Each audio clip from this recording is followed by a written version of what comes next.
decided to provide a brief overview of disaster relief assessment and support. So this is the emotional phase of disaster, like a graph about it, and this is from the website of SAMHSA, which is the Substance Abuse and Mental Health Services Administration. And I'm just going to show you what is the emotional roller coaster that actually people go. So the pre-disaster is actually when we get to know that the hurricane is coming. So there is a lot of fear and uncertainty in this phase. This could last days or a couple of hours. Once the impact comes, then there is a lot of shock and panic and confusion, as well as disbelief on what's happening. After the impact, then you have the heroic phase, which is you receive a lot of human resources, humanitarian relief resources and efforts towards the island.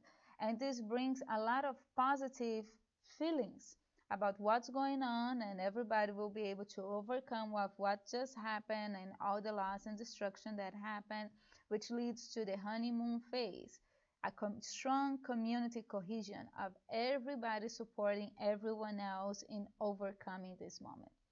The problem is, after a while, the relief supports will withdraw, and they end up facing a disillusionment phase.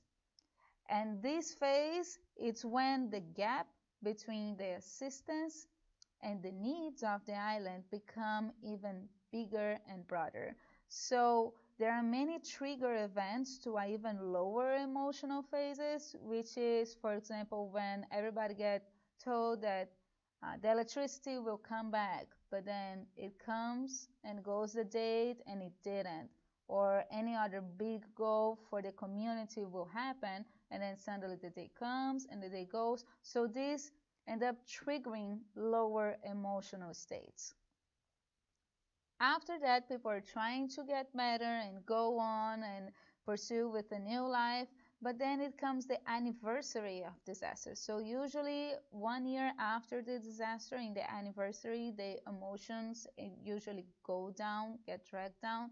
And after that, start the reconstruction, which is I'm going to do the best that I can with the resources that I have. But the problems are the constant setbacks that happens. And these setbacks is exactly from promises that were not fulfilled or goals that were not taken. So it takes a while to the person restore to the emotional level that they were before the disaster happened. And this is expected to last long years for the island of Puerto Rico. The next slide, I'm going to show a little bit of the material that is presented at the CERT. CERT is Community Emergency Response Team. It's a course offered by FEMA to civilians to help each other once a disaster happens. So this is mainly for volunteers. This they explain the psychological and physiological responses that can be observed in survivors after disasters. So there is a lot of irritability and anger, a self-blame of it happening or blaming others, isolation and withdrawal, a fear of reoccurrence, feeling stunned, numbed, or overwhelmed with everything that is going on. The feeling of helplessness, it's really common. Mood swings, sadness, depression, and grief, a denial of what just happened, concentration and memory problems, and relationship conflicts or marital discords is actually also a big sign of it. Besides the physiological symptoms, which is the loss of appetite, headaches, chest pain, diarrhea, stomach pain, nausea, hyperactivity, increase in alcohol and drug consumption, so like those binges, nightmares, inability to sleep, fatigue, or low energy. So those are the general responses and signs that you'll end up seeing with people that just had gone through a disaster. So now, let's see a small case study.